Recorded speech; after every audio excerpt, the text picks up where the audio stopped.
Welcome to I Roll It, I Review It, where 3 dice rolls pick the movie. A 3 is going to be on Tubi. 18, that's sci-fi. A 2. Okay, let's go to Tubi and pick sci-fi. Time Trap. Time Trap's a 2017 sci-fi film from directors Mark Dennis and Ben Foster. When I saw this, I was thinking, oh wow, Ben Foster from Pandorum directed a movie, but it's a different Ben Foster. Anyway, the movie's about a college professor who goes into a cave searching for a group of people that went missing back in the 70s. He enters the cave and disappears, so a bunch of his students, who bring some tag-alongs, go into the cave looking for him and get trapped. As they explore the cave, they discover, as the title suggests, that they're stuck in some sort of time trap. This one I'm really mixed on.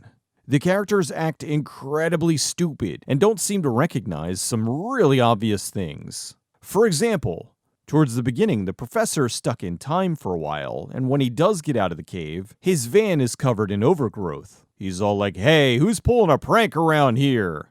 Yes, the well-known prank of somehow getting a tree to grow through your vehicle in like an hour.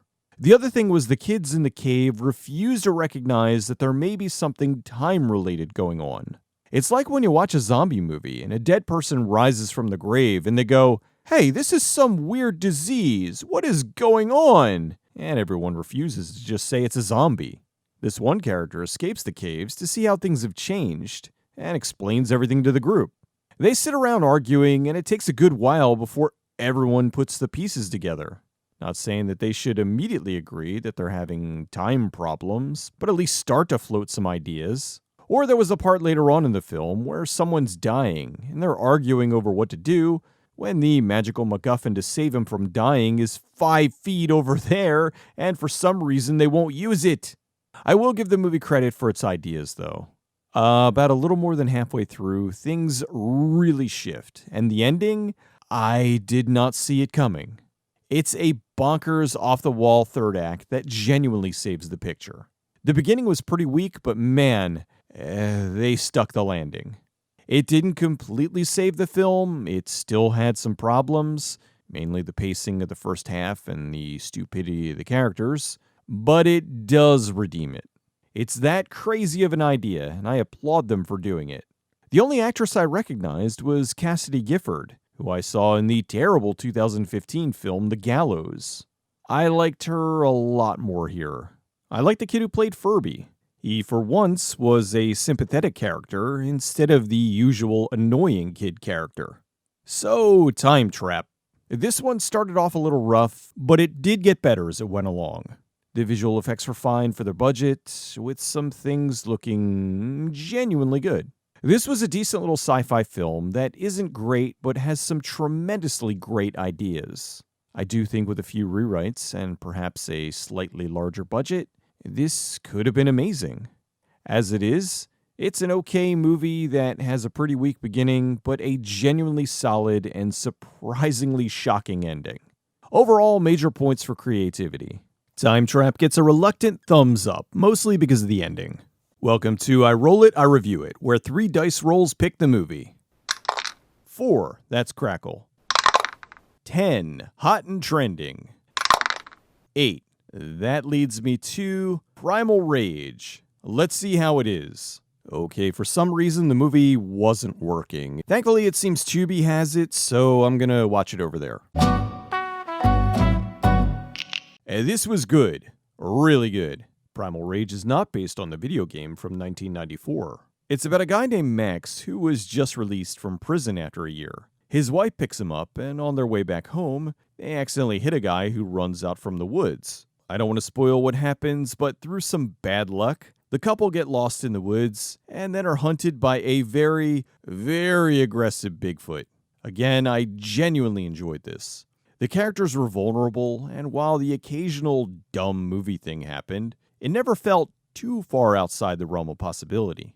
While the couple are lost in the woods, they run into some hillbilly hunters, who are just awful, but as you would suspect, they're there for some additional tension and for some gruesome Bigfoot fodder. And that leads me to the gore, something I wasn't expecting. Man, the kills in this are brutal. Some genuinely grotesque practical effects. I looked it up, and the director's background is in effects, with movies like Jurassic Park 3 and Evolution. This was his first time directing, and he did a great job. The tension in some of the scenes was of extreme nail-biting levels. The Bigfoot suit was really great, one of the best right up there with the one from Exists. It was also horrifically mean.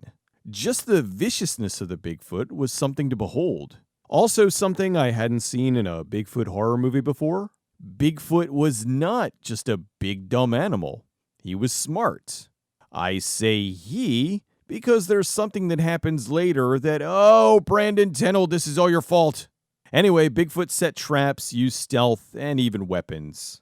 It was an interesting angle that, to my knowledge, hadn't been done before. The only really bad part of the movie was there's a section in the middle that gets a little weird, and some of the acting in the beginning could have been better. Aside from that, it's one of the best Bigfoot horror movies out there. The director hasn't directed another film since, but this one's only a few years old, so I do hope he gets another shot. He showed a ton of promise with this, and I'm sure his next film could be even better. I'm going to give this one an enthusiastic thumbs up. Really killer Bigfoot movie. I looked up the issue with Crackle, and unbeknownst to me, they filed for bankruptcy. So the site is still up, but all the links are dead. Well, I guess I'm going to go look for another service to fill in the fourth slot. Welcome to I Roll It, I Review It, where 3 dice rolls pick the movie. 1. Netflix. 14. International. 14 again. 14 is Troll. Let's see how this one is. That was okay. Troll is a 2022 fantasy action film from director Roar Uthag, the guy who directed The Wave, also the guy who directed Cold Prey, which I loved. When I saw the title, I immediately thought of the vastly superior Troll Hunter. I was thinking this may be similar. It's nowhere near as good as Troll Hunter. The movie starts off deep in the mountains, where something is awakened after thousands of years. It's headed towards Oslo, and so the Norwegian government calls in an expert geologist to try to figure out what's going on. It's discovered they've awakened a mountain troll, and is not just a big dumb monster. This movie felt like the Norwegian Godzilla. More so the American one from the 90s, though. Only it was better than that. However, it still fell into a lot of the stupid cliches and whatnot that impeded that one. It felt like they wanted to make a big blockbuster monster movie, and brought along all the dumb stuff that ruined many of the other ones that had the potential for greatness. While the movie has some good ideas, it was impeded by stupidity. The characters do idiotic things and somehow manage to stay alive because the movie needs them. One of the dumbest things was when they found out that church bells annoy trolls. So they take some helicopters out with bells attached and fly around, only to be shocked when the trolls start swatting them out of the sky. I will give credit where it's due, though. For what I can only assume is a much smaller production than something out of Hollywood, this looks quite good. The troll looks believable, and the explosions, buildings being destroyed, and other things look like they were from a much larger production. The movie also had some terrific audio design. The roar of the troll, the footsteps. I was watching this with headphones on, and it sounded great. I like that this was a facet of Norwegian folklore made into a big explodey disaster movie. It was interesting to see this more mainstream angle on the subject. I just felt that there was a lot of room for improvement. Oh, and there was a mid-credit stinger showing that they really want to do a sequel. I almost feel like those are just a given anymore. It could have been better, but overall, didn't drag. The characters were likable, and the action was well done. It just needed some better writing. Although the Star Trek references were funny, and I liked the Trekkie hacker girl. Not a bad movie. Maybe Troll 2 will be better, although it'll never be as great as, well, Troll 2. Oh my god! I give this Welcome to I Roll It, I Review It, where 3 dice rolls pick the movie. 3, that's Tubi. 6 is classics. 17, that looks like it's gonna be Goliath and the Dragon. Not bad. Goliath and the Dragon is a 1960 film from director Vittorio Codafevi.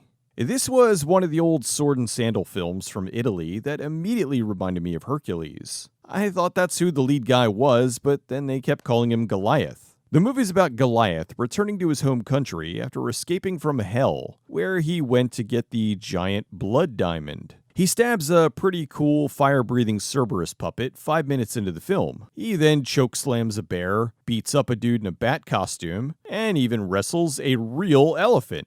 Knowing how by the seat of your pants filming these movies were made, I hope no one was hurt, including the elephant. Although one guy wrestles with some really obvious rubber snakes, so he wasn't in any danger, and it got a good laugh out of me. Goliath gives the diamond to the statue of a god, and then everything after that seems to go wrong. He's doing all this to save his wife from King Super Evil Bad Guy. This one was okay.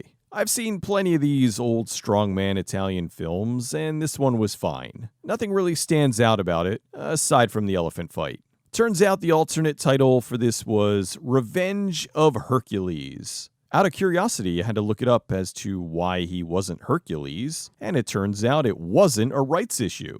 The Italian production company sold the US rights of Revenge of Hercules to AIP, who decided to sell it as a sequel to another Italian film they bought, Goliath and the Barbarians, with Steve Reeves as Goliath, who previously played Hercules in Hercules and Hercules Unchained. They added in a few new scenes not in the original cut, like Goliath fighting a dragon. I guess the title wouldn't have made much sense if that wasn't in there. I'll admit, Mystery Science Theater is what got me into these films, but I've seen quite a few of them over the years, many of which did not make it into the show. Anyway, this movie could have been better, or it could have been worse. It's not as unintentionally funny as Hercules from 1957, but not serious enough like The Giant of Marathon. Oddly enough, both also starred Steve Reeves. Goliath and the Dragon was fine. The monster battles were fun, and the costumes, which most likely were borrowed from other productions, were good. If you like these old Italian fantasy films, and there are a lot of them, you'll probably enjoy this one. This sits comfortably in the middle. Not good, not bad, just fine. Welcome to I Roll It, I Review It, where 3 dice rolls pick the movie. 3, that's Tubi. 18, sci-fi. 5 in sci-fi is Replicas. That was interesting. Replicas is a 2018 action thriller from director Jeffrey Nachmanoff. Keanu Reeves plays William Foster, a super genius scientist who's working on a program to take the human consciousness from a recently deceased person and put that into a robot. He has a loving wife and 3 beautiful kids. One day they decide to go on vacation and get into a horrific crash, which kills everyone except William. So he gathers up their bodies and somehow gets them back to his house. He calls up his coworker and convinces him to bring over the cloning chambers because the company is also working on that technology too. That's very convenient. It's going to take about a week to regrow his family, and that'll give him the time he needs to figure out how to put a human consciousness into a cloned body instead of a robot. Also, his buddy has to dispose of the bodies. I am so mixed on this. Overall, I enjoyed it, but wow, there are some major things they glossed over. For example, no one found the wrecked car. One skinny guy is able to walk out of a billion-dollar medical facility with billions of dollars worth of heavy equipment that goes missing for over a week. Everyone in the family vanishes, and they don't have work, school, and so on breathing down their necks. They address some of these, but it comes off as more of, we just allowed this because the plot needed it. Aside from that, I did enjoy what they were going for, and the big reveal of what the company wanted to do with the technology. Keanu and Alice Eve play well off each other, although the movie is largely Keanu crying over a vat of goo. In a weird thing I stumbled on while looking at this, the stunt double for Alice Eve was the girl in the beginning of Toxic Shark. There was some action towards the end. Not John Wick level, but a decent enough few sequences to speed things along. Later in the movie, after the big reveal, I thought the movie was almost over, but then I saw there was still about 40 minutes left. It did at least go by relatively quickly, but it definitely could have been trimmed up a little bit. Some parts went on longer than needed. The one boss, holy moly was he a bad actor. If you think Keanu's bad, this guy makes him look like Anthony Hopkins. Replicas was an okay sci-fi film. There was some genuinely great concepts floated in the film. There was another massive moral quandary that I think showed a lot of potential, but it was kind of fumbled. It was a heartbreaking choice, and it was great when they introduced it, but then it was just kind of, oh well, after a little while. I finally have my new art for the mid-range, so here you go. I'm giving Replicas a mid. Welcome to I Roll It, I Review It, where 3 dice rolls pick the movie. 2, that's Amazon. 1, sports. I'm not a sports fan, so this won't be good. 15, kicking it old school. How is this sports? Oh well, maybe it won't be so bad. It was that bad. No, I take that back. It was worse. Kicking It Old School is a 2007 comedy, and I put the comedy in quotes, by Harvey Glazer. This sucked. I'm all for a big, dumb, over-the-top comedy. I love the Harold and Kumar movies, Van Wilder, and plenty of others. This was the gross-out part without the comedy. I don't think I laughed once. I remember back when Scream was new, and I liked Randy. Then he went off and did the horrendously unfunny show, The Jamie Kennedy Experiment, and I pretty much never liked him after that. In the show, he had the character B-Rad, which was a goof on the Eminem character from 8 Mile.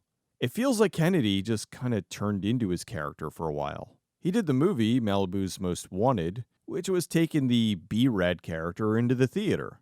It was awful and didn't do well at the box office. So here we are just a few years later, and he brings essentially the same character back, only now he's a breakdancer and not just a failed rapper. The movie's about Justin, who is part of a breakdancing team in grade school. He screws up during a performance and goes into a coma for 20 years. When he wakes up, he acts like a child in an adult body. He finds out his parents are going to lose their house because they spent everything they had while he was in the hospital. So he works to get his old breakdancing team back together to win this contest for $100,000 so he can save his parents' house. He also wants to win the heart of his childhood friend, who grew up to be the ridiculously attractive Maria Menounos. In the process of doing this, all sorts of dick, fart, and pee jokes happen. This was painful. I don't know, something about Kennedy is just unlikable. I mean, I don't hate him like Jack Black, but in this, it was hard to want to root for him at all. The movie has 2 saving graces. The first is the supporting cast, with Miguel Nunez Jr., Michael Rosenbaum, Christopher McDonald, Deborah Jo Rupp, Vivica Fox, and the aforementioned Maria Menounos. They are the ones I didn't mind watching. There were lots of cameos with people like David Hasselhoff and Emmanuel Lewis. The other thing was the soundtrack, which was pretty decent. Lots of classic 80s songs that were placed there to try to give you that nostalgia boost. No ways around it, and this movie stunk. I tried to enjoy it, but it was obnoxious and stupid at every chance it got. And this is coming from me. It felt like they were trying to make a 90s Adam Sandler movie, but didn't even remotely understand what made those characters funny in the first place. It was like they just ramped up the obnoxious levels to 11 and figured that would somehow become funny. I will never watch this again. It's not the worst thing I've seen, but it's a pretty awful movie. To misquote Rick James, this movie made me wish I had more hands, so I could give it 4 thumbs down. Welcome to I Roll It, I Review It, where 3 dice rolls pick the movie. 2, that's Amazon. 1, sports. I'm not a sports fan, so this won't be good. 15, kicking it old school. How is this sports? Oh well, maybe it won't be so bad. It was that bad. No, I take that back. It was worse. Kicking It Old School is a 2007 comedy, and I put the comedy in quotes, by Harvey Glazer. This sucked. I'm all for a big, dumb, over-the-top comedy. I love the Harold and Kumar movies, Van Wilder, and plenty of others. This was the gross-out part without the comedy. I don't think I laughed once. I remember back when Scream was new, and I liked Randy. Then he went off and did the horrendously unfunny show, The Jamie Kennedy Experiment, and I pretty much never liked him after that. In the show, he had the character B-Rad, which was a goof on the Eminem character from 8 Mile. It feels like Kennedy just kind of turned into his character for a while. He did the movie Malibu's Most Wanted, which was taking the B-Rad character into the theater. It was awful and didn't do well at the box office. So here we are just a few years later, and he brings essentially the same character back, only now he's a breakdancer and not just a failed rapper. The movie's about Justin, who is part of a breakdancing team in grade school. He screws up during a performance and goes into a coma for 20 years. When he wakes up, he acts like a child in an adult body. He finds out his parents are going to lose their house because they spent everything they had while he was in the hospital. So he works to get his old breakdancing team back together to win this contest for $100,000 so he can save his parents' house. He also wants to win the heart of his childhood friend, who grew up to be the ridiculously attractive Maria Menounos. In the process of doing this, all sorts of dick, fart, and pee jokes happen. This was painful. I don't know, something about Kennedy is just unlikable. I mean, I don't hate him like Jack Black, but in this, it was hard to want to root for him at all. The movie has two saving graces. The first is the supporting cast, with Miguel Nunez Jr., Michael Rosenbaum, Christopher McDonald, Deborah Jo Rupp, Vivica Fox, and the aforementioned Maria Menounos. They are the ones I didn't mind watching. There were lots of cameos with people like David Hasselhoff and Emmanuel Lewis. The other thing was the soundtrack, which was pretty decent. Lots of classic 80s songs that were placed there to try to give you that nostalgia boost. No ways around it, and this movie stunk. I tried to enjoy it, but it was obnoxious and stupid at every chance it got. And this is coming from me. It felt like they were trying to make a 90s Adam Sandler movie, but didn't even remotely understand what made those characters funny in the first place. It was like they just ramped up the obnoxious levels to 11 and figured that would somehow become funny. I will never watch this again. It's not the worst thing I've seen, but it's a pretty awful movie. To misquote Rick James, this movie made me wish I had more hands, so I could give it 4 thumbs down. Welcome to I Roll It, I Review It, where 3 dice rolls pick the movie. 4 is the new guy, Fossum. 14 is crime. 4, lies and crimes. Well, Estella Warren in a half shirt. I'm intrigued. Lies and Crimes is from 2007 and was directed by Mario Azzopardi. It's about a woman who moves out of the city and into a farmhouse in the country after her husband's killed. Once she gets there, she finds out that life in a small town isn't as safe as she had hoped. This was a good one, although right away I could tell that it was made for TV. I looked it up and yep, Lifetime. That's not a negative, it's just the opening flyover footage with the stock music tipped me off. Also, the way it's shot just screams made for TV. Again, it's not a negative, it's just not as dynamic as a theatrical film. Although, since it's mid-2000s, it's in widescreen and not full-frame made for TV. After Sally moves to the farmhouse, she's immediately intimidated by local scumbag Gary. Turns out Sally's husband may have been a dirty cop that was involved in an illegal drug ring. Sally's a teacher, and she befriends the local pharmacist's teenage daughter by helping her with her math homework. The girl confides in her about how everyone knows everyone in this small town and how there's a major drug problem here that no one likes to talk about. That includes the local police force. Although I found it funny that drug dealers are threatening her and there's this angry dog on her property, but she still just leaves her door open. You guessed it, this was shot in Canada. The dog thing resolves in the best way, as she adopts him away from his abusive, junky owner. Good dog. Estella Warren plays Sally, and she was quite good in the lead. Really, the movie was largely resting on her shoulders, and I thought she handled it well. Although that cover is completely false advertising, as she never once wore this outfit. This cover's a little more accurate. Classic character actor Art Hindle played the police captain. The movie went along really well, and I was invested in Sally's plight more than I thought I'd be at the beginning. There were a few twists and turns in the story, and while I had a feeling about who the ultimate bad guys were going to be, the ending was still a pleasant surprise. I really enjoyed this. Going back to what I said in the beginning, it did feel like a made-for-TV movie, but there was still some roughness to it that I wasn't expecting. I've seen some Lifetime movies from the past few years, and I've been pleasantly surprised at the quality. Not Oscar or, I guess, Emmy award-winning stuff, but just good actors and good scripts. At least the ones that I've seen. While the look of the movie was a little flat, the acting and the story kept me interested. Although there was an action sequence toward the end where Sally's being chased through the center of town by a bunch of gun-wielding maniacs, and it felt a tad exaggerated. Still good though. Lies and Crimes. It's a fairly generic name, but overall, a good movie. I'm giving it a thumbs up. Welcome to I Roll It, I Review It, where 3 dice rolls pick the movie. 1 is Netflix. 12 is Thriller. 15, Subservience.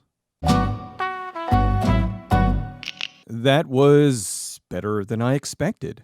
Megan Fox is a sexy robot made of plastic and rubber, so that made her perfect to play the character of Alice, the sexy robot. Okay, the movie's about Nick, his wife Maggie, and their 2 kids. In the future, a company has developed a series of helper robots that do all your menial tasks like clean the house and cook dinner. They release a new model that is super realistic, with an AI that's constantly learning and evolving. Maggie has a heart condition that lands her in the hospital, and so Nick is left alone with the kids. He decides to get one of those robots to help around the house. Everything starts off okay, but the longer that Alice is around, things start to get a little uncomfortable. Maggie needs a heart transplant, and it looks like she's gonna die before she can get a donor. Alice senses Nick's anguish and decides to help him relieve his stress by ninja fucking him. I feel that this could have been avoided by getting a robot instead of the Sexbot 2000 wearing a mini dress. If you wanted to get a robot helper around the house, how about one that looks like Mrs. Doubtfire or Rosie the Robot? Now there won't be any worries of her stripping off her clothes and manipulating him into sex, unless he's into that. That's the core story here, but then there's also a subplot about how human workers are being laid off and replaced by robot workers. The robots don't sleep, they don't take days off, they don't require pay or benefits, and a number of other reasons as to why companies would want robots instead of humans. It's something I feel we may run into in reality sooner than later at the rate things are going. Anyway, the first half of the movie was really good. Alice is this magical machine that is making their lives easier, but also adds a layer of stress because there's an obvious level of attraction. For all intents and purposes, there is this 30-year-old now living in the house with them that has no inhibitions and is very aggressive in the ways that she wants to help. I gotta say, I'm not a huge Megan Fox fan. However, she does do a fantastic job of playing an emotionless robot. It's probably the best acting I've ever seen her do. She may have found her calling here. Although I can hardly believe that this is the same person. She's had way too much work done and barely resembles herself. The movie was interesting in the way that they were handling how people were dealing with the robots essentially taking over, and I thought that part of the movie was more interesting than what it turned into. As you can guess, eventually Alice is able to reprogram herself and she becomes evil. You think they would have already had some fail-safes in place, but I guess if they did that, there wouldn't be a movie. Anyway, once Alice flicks the evil switch, it goes from being a movie about a family trying to cope with a dying mother and a father's infidelity with a hyper-intelligent AI bot, into the family fighting for their lives against a horny robot. They even have a scene that is a very obvious homage to the finale of the first Terminator. I swear, you nut in one robot, and the next thing you know, it's trying to murder your family. Although, really, the company making these things knew what they were doing. Why else would they give a robot working genitalia? Madeline Zima played Maggie, and this is another case of where I'm feeling super old because she was Gracie in The Nanny, and now she's playing a mother of 2. The film did leave me with a few questions. The big one was, why were the robots at the work location put in a locker at night? Did they need to recharge? A power supply was never mentioned on the robots, and Alice Bot was seemingly going 24/7. It's established that this building was behind schedule. Why wouldn't they have the robots working day and night shifts to get it finished? It just seemed odd. As far as Alice, wouldn't there have been some sort of verbal kill switch tied to the owner?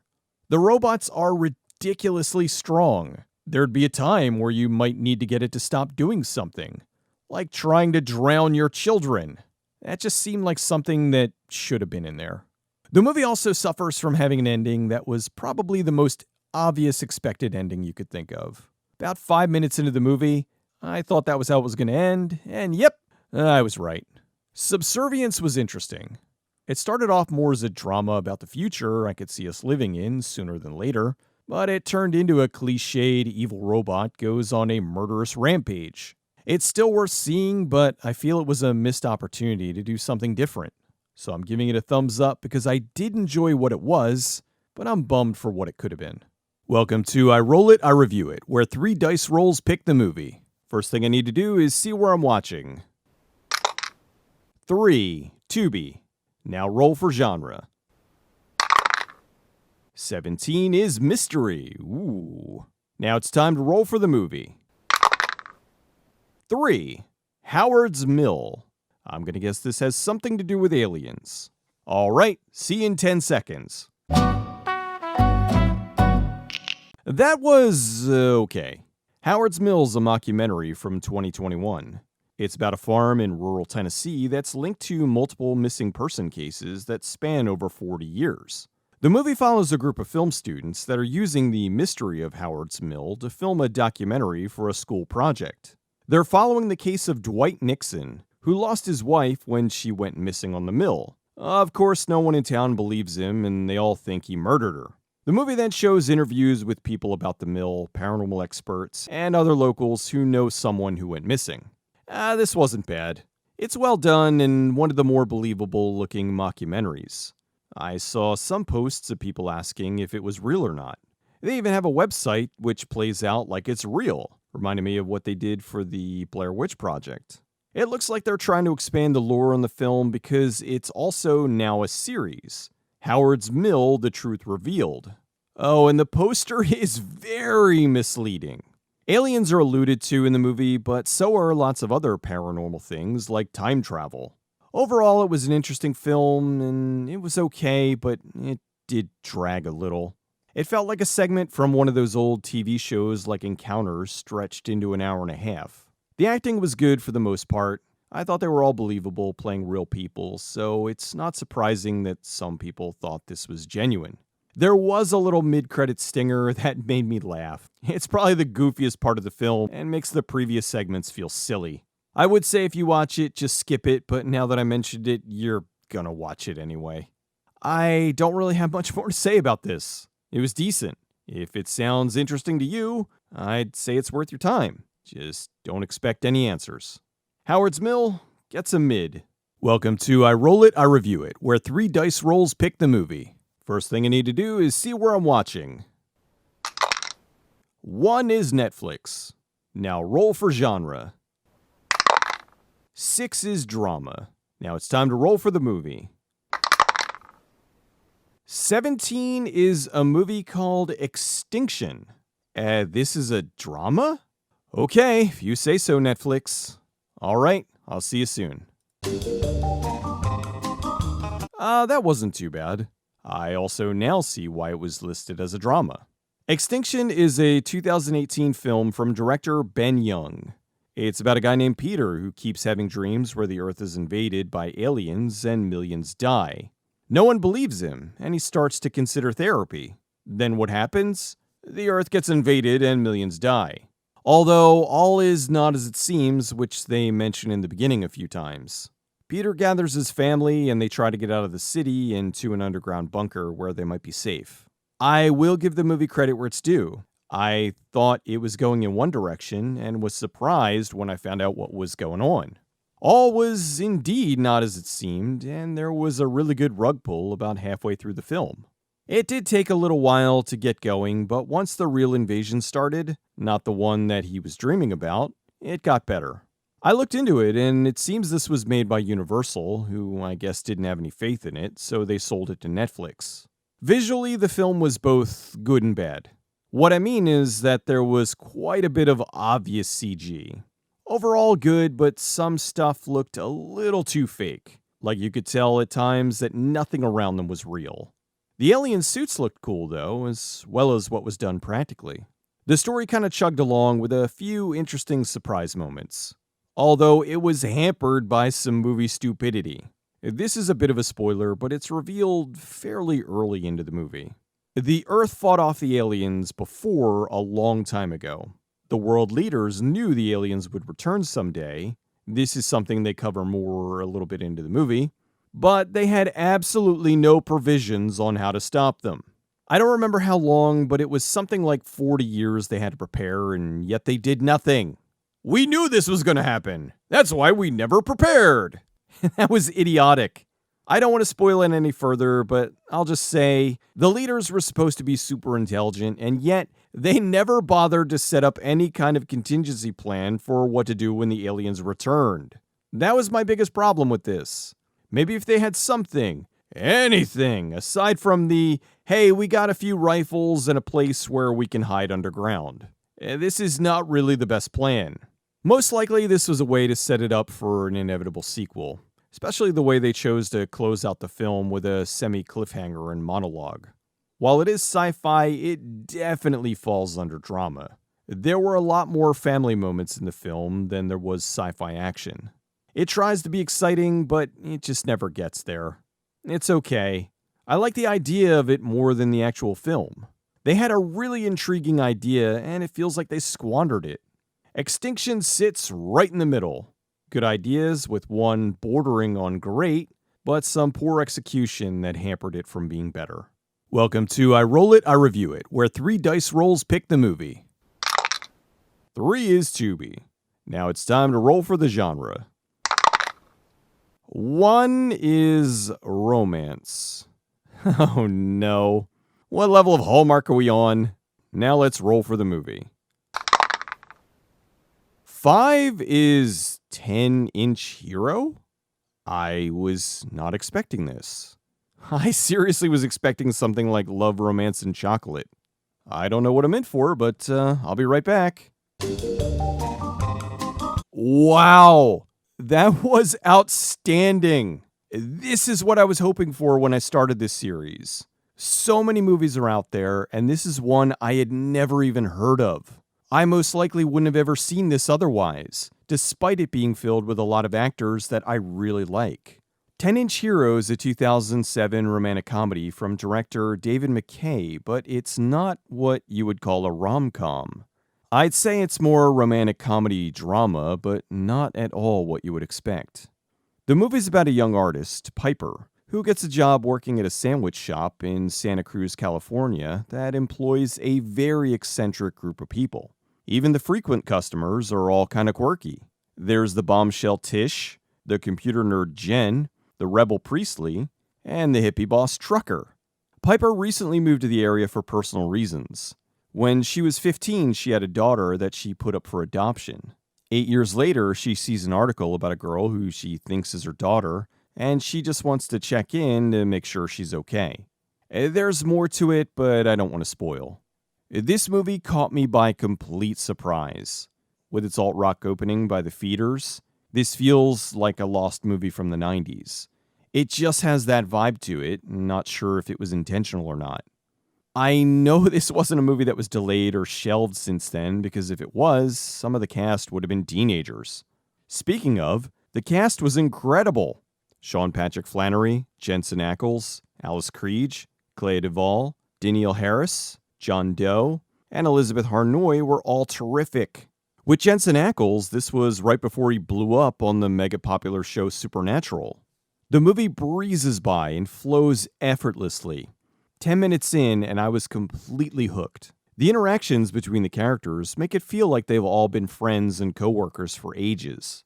Each character has their own story, and the film manages to give each of them enough time to go through their problems and come to a resolution by the end.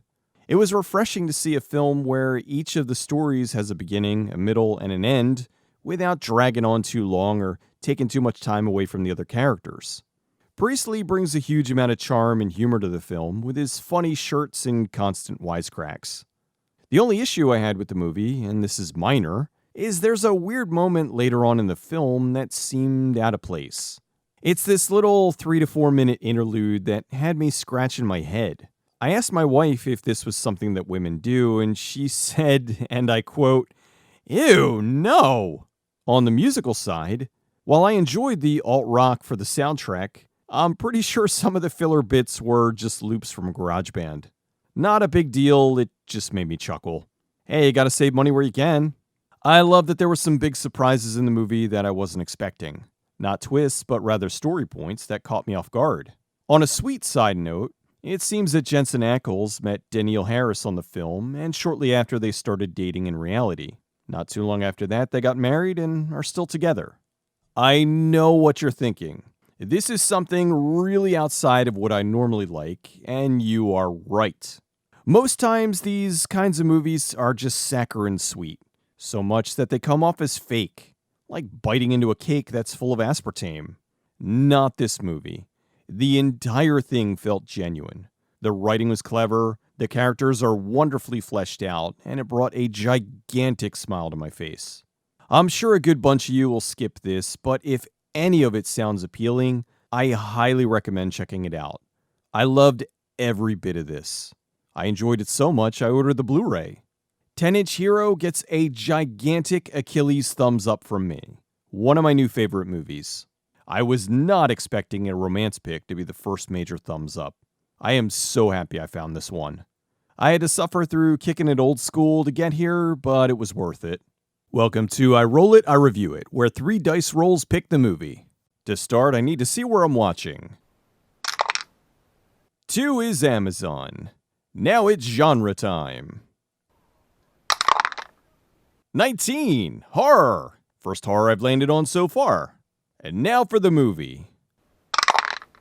4. Oh, this is good. Smile 2. I needed to watch this for a commentary I'm doing with Hack the Movie soon. That works out nicely. I really enjoyed the first one, and I've heard good things about the sequel, so I'm looking forward to this. I'll be back in a little bit. That was disappointing. The film was more or less just a redo of the first movie, only with a slightly different story and a bigger budget. Smile 2 is written and directed by Parker Finn, who also did the first one. It picks up after the first film, in that it starts with Joel, the cop from part 1, trying to get rid of the Smile Demon. Alright, that sounds silly. For the people who haven't seen the original, there's a demon that exists that feeds off of people's insanity. It's passed from host to host by having a person deliver this comically huge grin and kill themselves in the recipient's presence. So now the person is quickly losing their mind while having terrifying hallucinations. This all leads to the person succumbing to the demon and killing themselves in front of a new host, which then passes the curse on and the cycle continues. So as I was saying, spoiler alert for anyone who hasn't seen the first one, at the end of Smile, Rose dies and passes the demon on to Joel, the cop who was trying to help her. The beginning of 2 starts off with a really well done tracking shot of Joel trying to give the demon to a drug dealer, but his plan goes wrong and he ends up dying. I found out later it was a trick tracking shot, in that it was 3 takes that were stitched together to look like one seamless shot. It's still cool though. The demon then passes on to another guy, who then gives it to troubled pop star Sky Riley. Sky's a recovering drug addict who is getting ready to go on her first tour after getting back from rehab. Only now that she's being haunted by the demon, she's going insane while everyone thinks that she's back on the drugs. High as a kite, everybody!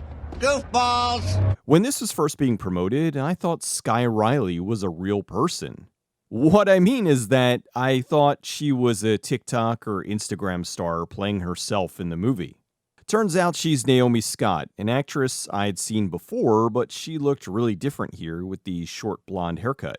She was in the Power Rangers movie, which I enjoyed, and also in the Charlie's Angels reboot, which I did not enjoy. In typical horror sequel fashion, everything here is ramped up.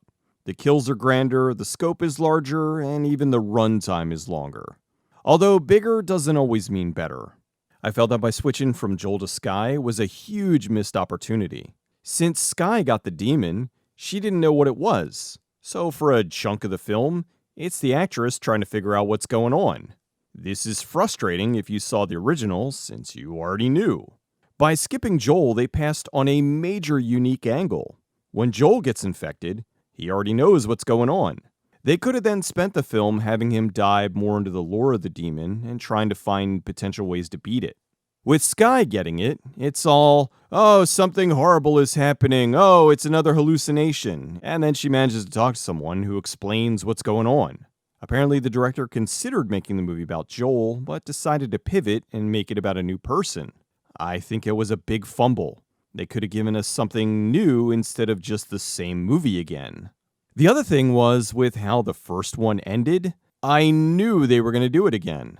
Only in keeping with the bigger is better mantra, I knew exactly how this movie would end before it even began.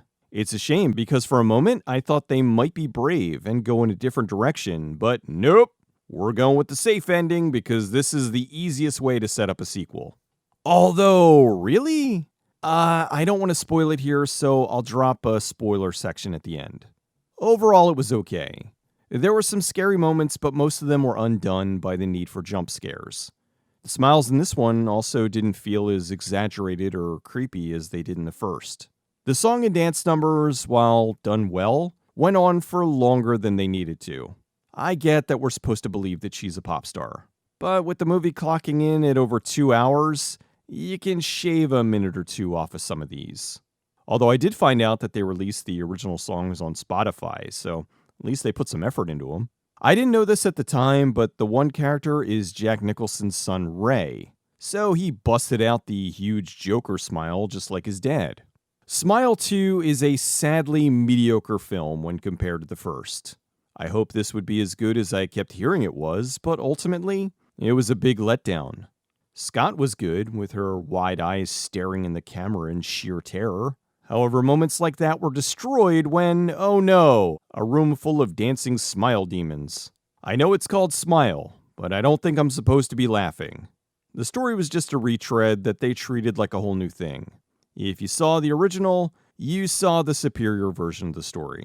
I guess I was expecting it to be better since the first film was so well done.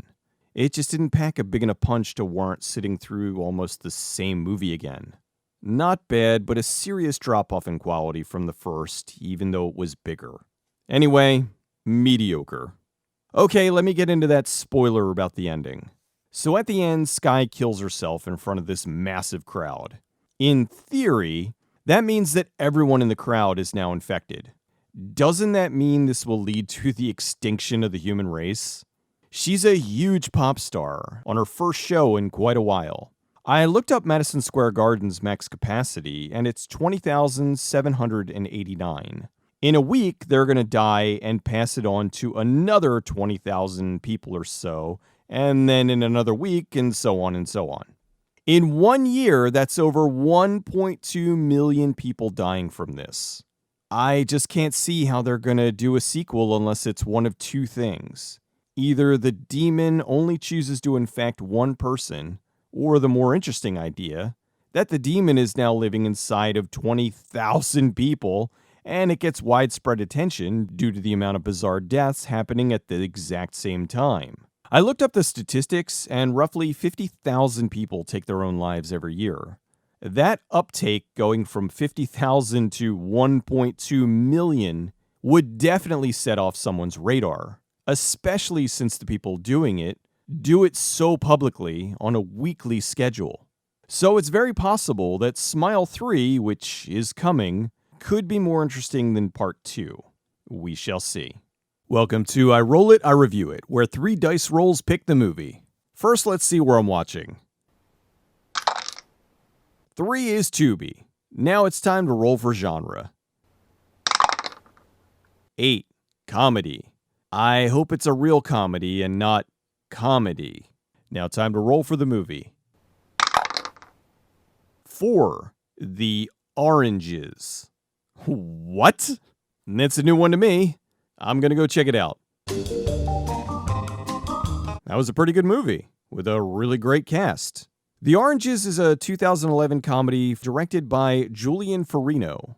The movie's about two families that live across the street from each other in the small town of West Orange, New Jersey. The families have a long history with each other, with the fathers of each house being best friends. It goes over all the various little quirks about the families, all the things they do together, and so on. In the beginning, it focuses on the Walling's daughter, Vanessa, who can't wait to move out on her own. Over at the Ostroffs, they're trying to get their 24-year-old daughter Nina to come home for Thanksgiving, but she tells them she can't because she just got engaged to her boyfriend, which her parents are not too happy to hear. After Nina catches her boyfriend cheating on her, she moves back home. Shortly after that, at a family party, Nina's flirting with her father's best friend, David, and they make some really bad decisions. Dr. House, what are you doing? This is one of those quirky slice-of-life comedies like Dan in Real Life. It's a mix of both funny and serious. As I mentioned, the cast was really good. Hugh Laurie, Catherine Keener, Oliver Platt, Allison Janney, and Leighton Meester. The movie was strange because I thought it was going to be about Vanessa, but after she introduces the players, it shifts away from her. The movie ends up being more about how the families react to David and Nina's relationship. David's wife immediately moves out and tries to make his life miserable, but he's really happy in his new relationship, despite how it's messing up everything around him. In an odd coincidence, this isn't the first time Leighton Meester played a character who tried to seduce Hugh Laurie. In 2006, on 2 episodes of House, Meester played a girl who was infected with a spore in her brain that removed her inhibitions and impaired her judgment, so she was constantly flirting with the doctor and trying to coerce him into sex. Anyway, The Oranges was more drama than comedy. Sure, there were some funny moments like David's wife trying to run him over, or Terry trying and failing to punch David in the face. It's more that awkward comedy, though. The uncomfortable things that people do when they're mad. I do feel like the ending was a little bit of a cop-out, but the more I thought about it, I think it was probably the best way to wrap the whole thing up. I read that it originally had a different ending, but I couldn't find out what it was. I wonder if it was a more cynical one, because the ending we did get was more along the lines of, mistakes were made, but we all learned something about ourselves. Oh, and the movie is supposed to be taking place between Thanksgiving and Christmas, but not a hint of snow in New Jersey. I give this a thumbs up, but a reserved one. This movie is not for everyone. If you like movies about dysfunctional families, this might be for you. Welcome to I Roll It, I Review It, where 3 dice rolls pick the movie. To start, I need to see where I'm watching. 2 is Amazon. Eventually, I'm going to add more to this, but for now, I'm sticking with 4. Now it's time to roll for the genre. 2 is romance. The last time I rolled romance, I was surprised with what I got, so let's see how it goes this time. Now to roll for the movie. 10. That takes me to Titanic. I've already seen Titanic multiple times, so now I move the movie to the next one, and that's Culpa Mia. I thought the saying was mea culpa. I don't know what this is, so I'm gonna go watch and find out. I'll see you in a minute. I don't think you're gonna like what I have to say. I really enjoyed this stupid movie. I'm actually annoyed at how much I enjoyed this. I didn't want to like it, and I'm very upset that I liked it. And my wife insisted that I put the pout-pout fish here because she said that's what I looked like when I told her that I was upset about liking this movie. Culpa Mia is a 2023 romantic drama from director Domingo Gonzalez. This is based on the hit young adult novel of the same name. Culpa Mia is evidently the traditional way to say it. Translated, it means my fault. The movie's about a girl named Noah. Her mother's moving them into her new husband's house, and Noah is mad.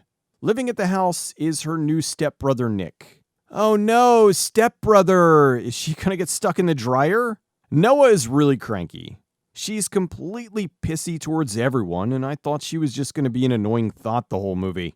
Things change when she finds out her boyfriend back home is cheating with her best friend. She gets her stepbrother to make out with her as revenge, but then he kisses her so passionately, she realizes that she might like him.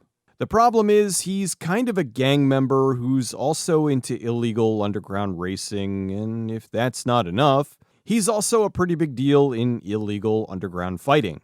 So this is the Fast and the Furious Barcelona Drift meets Fight Club? Why do I like this? I've seen Spanish films before, but never a Spanish drama. As such, I had a hard time in the beginning with the subtitles because everyone was talking so fast. Thankfully, once the arguing in the intro was over, they slowed down. Either that or I got used to it. Initially, like I said, I did not like this. I hated all the characters and found them just rich, spoiled, and entitled. Then, I don't know, something happened. I started to get invested in the characters. It turns out Noah's real father was abusive and tried to murder her. So he's in jail and she's traumatized. This is why she's so guarded in the beginning. However, when she sees fighting, she immediately shuts down, which does make her sympathetic. They handled this in a way that completely made me reassess her character. As I said in the beginning, I found her irritating, but once you get through that bitchy exterior, you find out there's more going on and she has a valid reason for being this way. We find out that her father was a race car driver, which is why she knows so much about cars. She then impresses everyone with her mad drifting skills. This impresses Nick, and now he's into her. So Noah really starts to go after Nick, but they both realize that this is wrong. At first they stop, but Noah says F that, and she turns up the horny to 11, making it very difficult for Nick to say no. There's a funny part where Nick is like, "We can't do this again, no matter what," and she's like, "Okay," and then goes and washes her car and oopsies, pours water all over her sundress. Dude probably had zipper prints in his boner. After that, it goes a lot like this. "I told you, nothing can happen." And they furiously make out. "Nothing can happen." Heavy petting and dry humping. "Nothing can happen." Vigorously rubs her clam. There's a lot more going on, and I'm kind of just touching on the relationship parts of the movie. There was a decent amount of races in the movie, which was good and bad. Good because it added some action, and bad because they looked silly. They kept speeding up the film, so it looked like one of those old-timey movie car chases. The movie has a big car chase finale with an ending that had me laughing hysterically. This was also a very pretty movie. The colors popped, the locations were nice to look at, and yes, Noah's beautiful. I can't explain why I like this. This is normally not my kind of movie. It's corny, the action was bad, and many of the characters were awful. However, I did get invested way more than I ever expected. Nick and Noah ended up being an interesting couple, and I liked them both a lot more by the end. Their relationship was very Romeo and Juliet-y.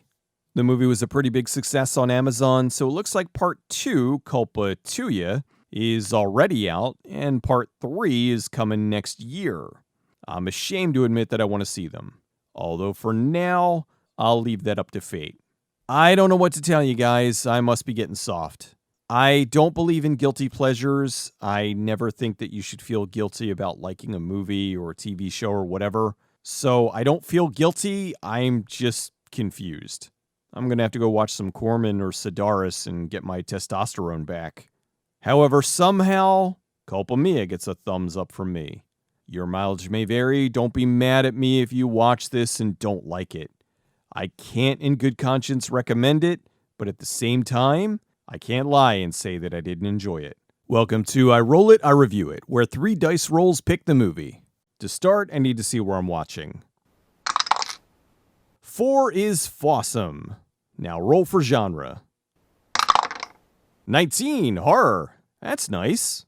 Hopefully I get something good. Fossum has all their movies broken into subgenres, so in order to not get the same batch of movies, I added another dice roll for them. Horror has 34 subgenres, and I don't have anything bigger than a d20, so I'll just roll that. 3 is recently added horror. Alright, now roll for the movie. 7. What Lurks Beneath? A submarine and a naked lady. This should be interesting. I'll be back in a moment. That was okay. What Lurks Beneath is from 2024 and was directed by Jamie Bailey. It's about a CG submarine passing near Russian waters. The crew finds a completely naked lady stowaway inside a torpedo tube, and after that, everything kind of goes pear-shaped. The officers in the sub start to hallucinate, and they may be getting drawn into World War III. Oh, and one or more of the officers on the sub might be a spy. The film largely takes place in the sub, and there isn't very much change. Usually it's whatever the main room is called, and then the crew quarters, the med bay, and the torpedo room. The crew discover, and I'm not spoiling this, you see it 2 minutes into the movie, that the girl's a mermaid. There seems to be a lot of killer mermaid films the past few years. Although this one wasn't a slasher like, well, Killer Mermaid. It was more about the mermaid mentally manipulating the crew to do stuff for her. Oh, and while the mermaid is nude, I didn't know that they wore flesh-colored pasties. They must have left that out of the old stories. The actors were fine, some better than others. The mermaid, or her, as she's credited, was good in the role, but she only had a few speaking parts. As the film goes on, things start to get more serious, and it's unclear if what's going on, as far as World War III, is actually happening, or if it's the mermaid messing with everyone's head. One thing I thought was odd was that the captain looked to be in his early 30s. Don't you have to be somewhere in the neighborhood of the late 40s or early 50s before you can be the captain of a sub? That just struck me as odd. He was a pretty weak captain too, but maybe that's what they were going for? Young, inexperienced captain makes terrible mistakes? This is a case where I don't really have too much else to say, largely because there wasn't a ton going on. Naked lady shows up in the sub, everything goes wrong, almost everyone dies. It also has one of those abrupt, make-up-your-own endings, which didn't bother me too much. I didn't mind it, but I can't really recommend it. They tried and did an okay job. It could have been better, but it also could have been a lot worse. What Lurks Beneath gets a mid. Welcome to I Roll It, I Review It, where 3 dice rolls pick the movie. To start, I need to see where I'm watching. 3 is Tubi. Now roll for genre. 5 is drama. Now to roll for the movie. 12. That looks like it's gonna be Time Is Up.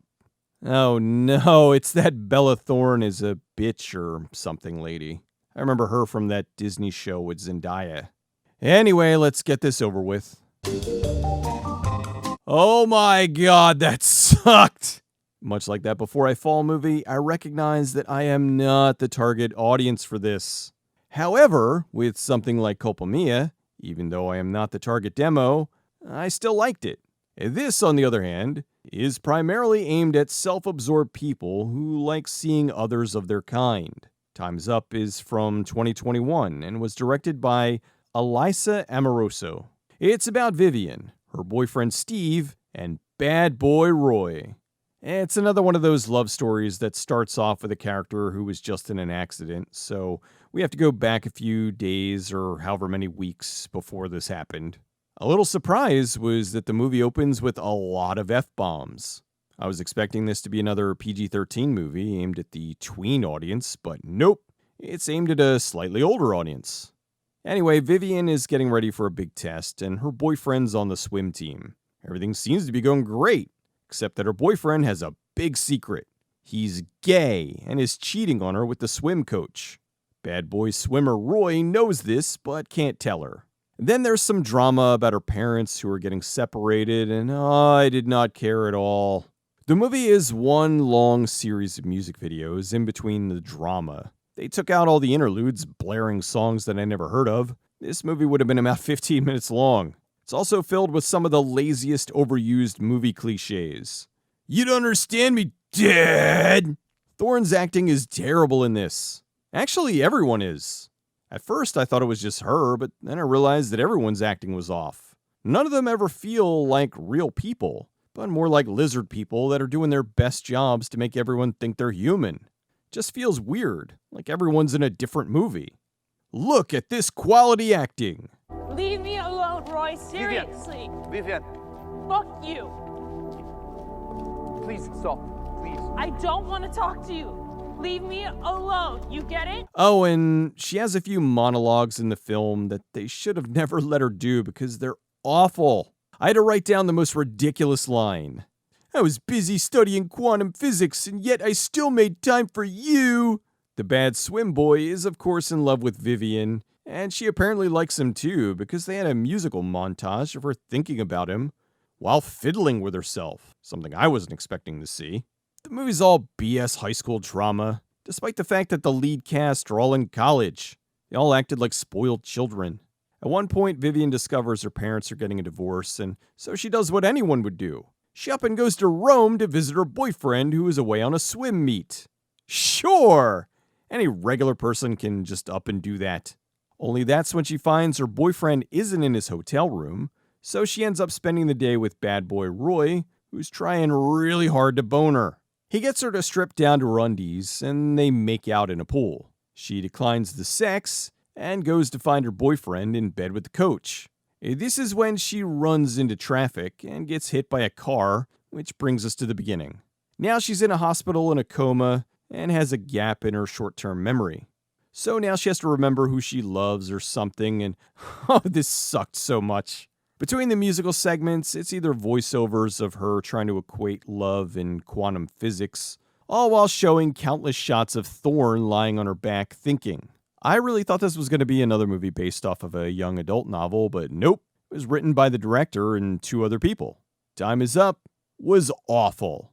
A terrible movie with terrible acting about terrible people. I can't think of anything I liked about this. I've seen worse, but this movie commits one of the biggest offenses a movie can commit. It's boring. There's stuff going on, but everyone acts so uncaring about whatever's going on that it doesn't matter. I just discovered they made a sequel to this, and apparently, it's even worse than the first one. I have zero interest in it, and I hope I don't have to watch it. This movie gets a huge thumbs down. Even if you like these kinds of romantic dramas, do yourself a favor and avoid this one. Welcome to I Roll It, I Review It, where 3 dice rolls pick the movie. To start, I need to see where I'm watching. 1 is Netflix. Now roll for genre. 18 is sci-fi. Alright, now roll for the movie. 14. That's gonna be, oh no, Madam Web. Will I learn about Amazonian spider research? Let's find out. Oh, what a disaster. Madam Web's from 2024 and was directed by S.J. Clarkson. I gotta say, I wasn't expecting it to be good, but I wanted to give it a fair shot. It wasn't terrible, but it was still worse than I was expecting. The movie's about Cassandra Webb. She's a paramedic in New York that recently gained the ability to see glimpses into the future right before they happen. She learns about 3 young girls that are targeted to be killed by evil Spider-Man, so she rescues them and goes on the run. Stupidity ensues. What a weird movie. The only reason for this to exist that I can come up with was that Sony wanted to make a female-fronted Spider-Man movie. Although if that was the case, why not just make Spider-Woman? That's a character that's existed for almost 50 years and is way better known than Madam Web.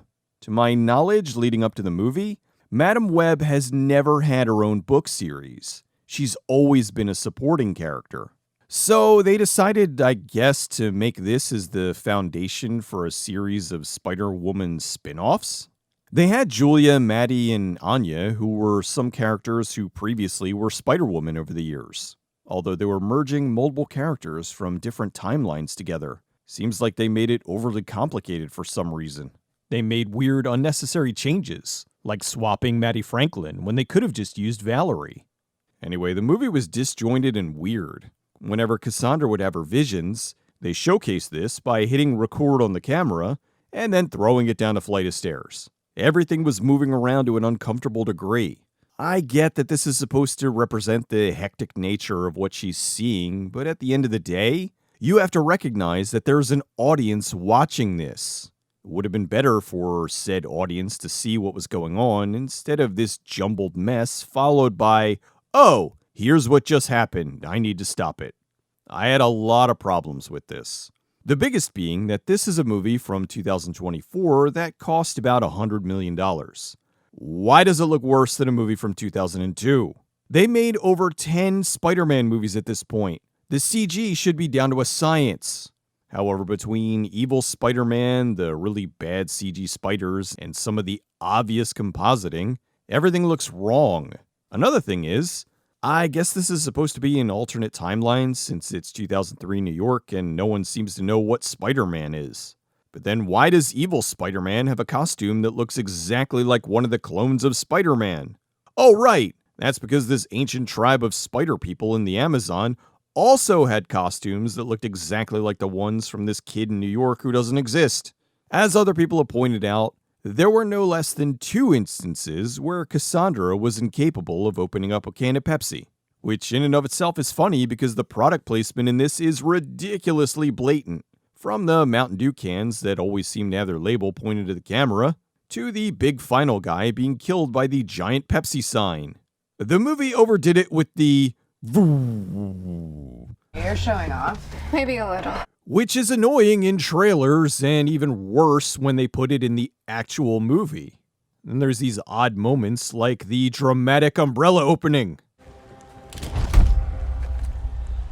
For some reason, Dakota Johnson's delivery here is incredibly bland. I don't think that's on her, as I've seen her deliver much better performances elsewhere. I was laughing at what they were trying to do to Sydney Sweeney. It's what I like to call the Make Sydney Sweeney Unattractive Challenge. Impossible. Let's give her a reddish wig, put her in a short skirt, thigh highs, and glasses. Yeah, she's the nerd. The bad guy was terrible. He was incompetent and kept making stupid mistakes because evil. The editing was also bad. Too many quick cuts to go with the poorly framed action.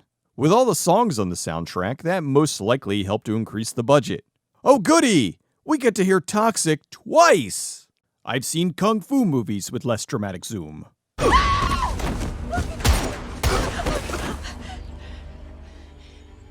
What are you doing? I don't understand. I've been searching for that spider for years.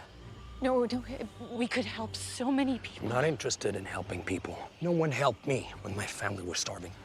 Oh, and this had some of the worst ADR in a major production that I've seen in a very long time. There were points where somebody was talking and there was background noise, and then it would cut to the next person talking and there was none. It all felt very rushed. They did add in a variation of the "with great power comes great responsibility," and they turned it into "if you take the responsibility, great power will follow." A boo! Madam Web stinks. Every complaint I've heard about this is valid. It's an awful film. The story was bad, the dialogue was bad, the action's bad, everything about it is bad. The only positive thing I can think to say about it was that at least it was funny bad. I was definitely laughing at the absurdity of it. This should come as no surprise. Madam Web gets a thumbs down. Go spend your 2 hours doing anything else. Welcome to I Roll It, I Review It, where 3 dice rolls pick the movie. First thing I need to do is to see where I'm watching. 1 is Netflix. Now roll for the genre. 2, Faith. Oh dear, I knew this was coming at some point. So now I gotta roll for the movie. I don't know how this is gonna go. 1, A Week Away. So on top of being a Faith film, it's a musical as well. Oh, I appreciate their honesty. I'm not expecting this to end well. Let's find out. Alright, that wasn't as painful as I thought it would be. A Week Away is from 2021 and was directed by Roman White. It opens with this kid, Will, who's on the run from the police after stealing a cop car. He goes before his parole officer, and since he's still underage, he gets the option to either go to juvenile hall or summer camp. Right then, the musical portion kicks in, which is gonna be a make it or break it for some folks. I had no choice, I had to keep going. Anyway, the kid decides to go to camp, but it isn't until they get there that he discovers it's Jesus camp, which he could have figured out a lot earlier if he would have listened to the lyrics on the bus on the way over. It's all God bless and thank God and so on. He goes to a week away camp, which they explain is how a change in your life is just a week away or something.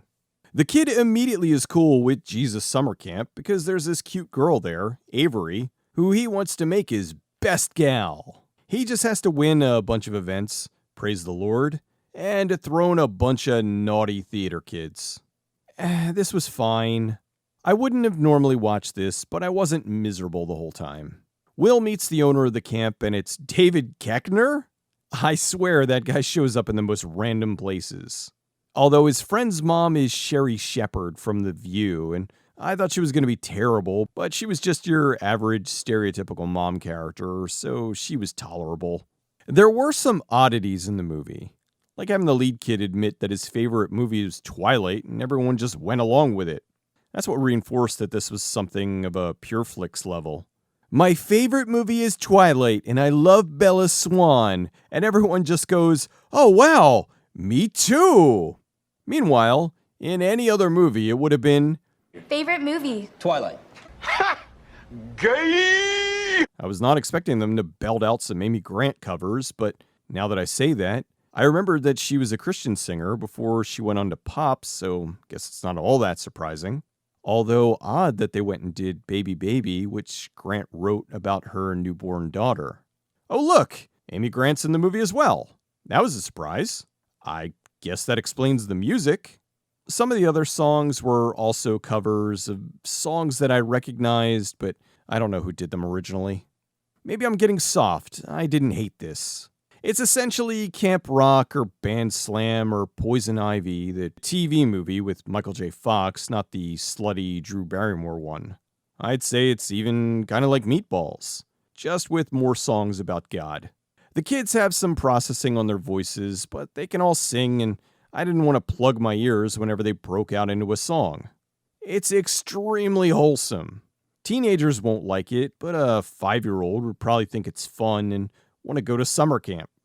Although I never thought I'd hear a Mr. and Mrs. Smith reference in a faith movie. That's probably the biggest surprise of all. As for A Week Away, I'll give it a mid. It's about what you would expect from a religious musical, with some things that you probably wouldn't. The story is incredibly predictable, and is using the prototype for just about every one of these types of films. New kid is forced to go to a camp, doesn't tell anyone about his back history, everyone loves him, bad kid exposes his naughty past, and then they all have a big celebration at the end where they make up and get along. You've seen it before, most likely with less singing. The movie's okay, and after some of the stuff I've sat through, I'll happily take it. Welcome to I Roll It, I Review It, where 3 dice rolls pick the movie. To start, I need to see where I'm watching. 3 is Tubi. Now roll for genre. 7. Adult animation. Now to roll for the movie. 3. 3 is Heavy Metal 2000. I've seen the original many times, but surprisingly never saw the sequel. Well, let's change that. That was better than I expected. Nowhere near as good as the original, but still pretty good. Heavy Metal 2000 is an R-rated animated sci-fi film from director Michael Koldewey and Michael Lemire. The movie's about a man who's possessed by a cosmic key that can lead the owner to immortality. On his search, he finds this alien planet and kills everyone, with the exception of 2 sisters. The one sister he kidnaps, and the other, Julie, is chasing after him to get revenge for destroying her planet and to stop him from achieving immortality. Over the course of this, there's lots of decapitations, immolation, and naked cartoon boobs. The big difference between this and the original was the first was an anthology of a bunch of sci-fi stories, while this was just one long story. Although it seems to be a slight retelling of the segment Tarna, which I believe was the most popular segment from the original. It's not the exact same thing, but there are more than a few similarities. Julie was voiced by the 6'1" Andy Sidaris legend Julie Strain, although she was still married to Kevin Eastman at the time, so she's credited as Julie Strain Eastman. The movie also had Michael Ironside as the insane Tyler, and Billy Idol as Odin. Keeping with the metal theme, they had a soundtrack filled with bands like Monster Magnet, Pantera, and Voivod. The film was a mixture of traditional hand-drawn animation and some CG animation, which was gaining a lot of popularity at the time. There's also some really nice painted backgrounds. Overall, the animation is in line with the original, but there's a few times when it looks cheap. It's weird. There's some scenes that look spectacular, and then others that look like the budget ran out. I also think it's quite jarring when they mix the CG in with the hand-drawn animation. The old CG stands out like a sore thumb, especially towards the end when one of the characters is fully CG and everyone else is hand-drawn. It doesn't ruin the picture, it just tragically dates it. Much like the original, there is animated nudity, mostly Julie, and in the beginning, a scene with her sister taking a shower. So I've seen Julie Strain naked in Andy Sidaris films, and now naked as a cartoon. She does a good job with the voice work, and doesn't get completely blown out by Michael Ironside, who has one of the best voices in the business, in my humble opinion. The story is fine, although stupid. Tyler would have succeeded in his goal if he wouldn't have done so many idiotic things, like making most of his crew try to kill Julie while they were in hyperspace, only for them all to die and cause the ship to crash. Also, there was a lot of plot convenience. Like the aforementioned crash, it just so happens they crashed right on the planet they needed to. I remember there was a video game sequel, Heavy Metal Fact 2, which takes place 30 years after Heavy Metal 2000. Julie Strain is back as Julie, and it's a third-person shooter. It seems like the game designer has been trying to get the game re-released, but can't due to copyright issues. Heavy Metal 2000 is a violent movie, and they don't shy away from that. Not something you'd see coming out of DreamWorks. The story's easy to follow, there's some neat moments, and overall, it's an entertaining film. Not great like the original, but good in its own way. I give it a thumbs up. It's a fun movie to watch on a lazy Saturday. Welcome to I Roll It, I Review It, where 3 dice rolls pick the movie. To start, I need to see where I'm watching. 2 is Amazon Prime. Now roll for genre. 2 is romance. Again. Well, the previous ones were surprises, so maybe this one will be 2. Okay, now roll for the movie. 2. How did I roll 3 2s? I should play that on the Pick 3 lottery. Anyway, let's see. 2 in romance is Venus and Fleur. I have a feeling this is foreign. All right, I'll be back in a little bit. That was about what I expected. Venus and Fleur is a 2004 romantic comedy from director Emmanuel Moret, or Moreau? The only thing really surprising about this is that it's from 2004. It feels a lot older. I'm talking it feels like the 80s. Maybe that was intentional, I don't know. The movie's about a shy young French girl, Fleur, who's going to spend the summer in her uncle's vista alone. She meets Venus, a free-spirited Russian girl who came to France to meet a boy, only to find out he already has a girlfriend. The two hit it off, and Fleur asks Venus to stay with her, since she doesn't have anywhere to go. The duo have adventures that pretty much revolve around Venus trying to find boys for both of them. This was a sweet little film. The majority of the film was just the two girls talking, and Venus being sexy as a way to get attention. For example, one day they meet a guy who's backpacking across the country. He needs a place to stay, so they let him sleep in the living room of the house.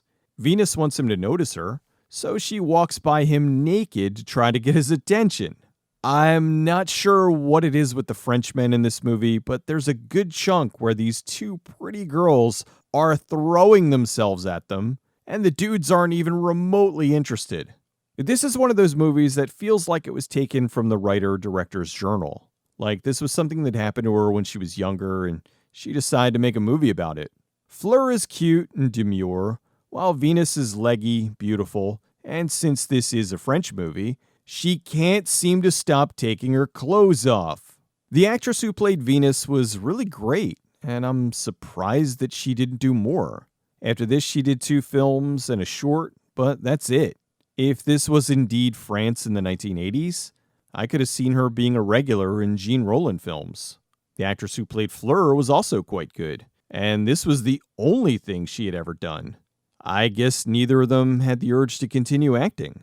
This isn't a slight on the movie itself, but I will say it was a bummer to see the copy they used on Amazon. It's a widescreen print, but it has a ton of digital artifacts, and there are a few scenes in the dark that really suffered. Not the fault of the film, just bummed that this hasn't been remastered. Much of the scenery of the filming locations were blown out too, which is a shame because I'm sure it looked great when it was screened back in 2004.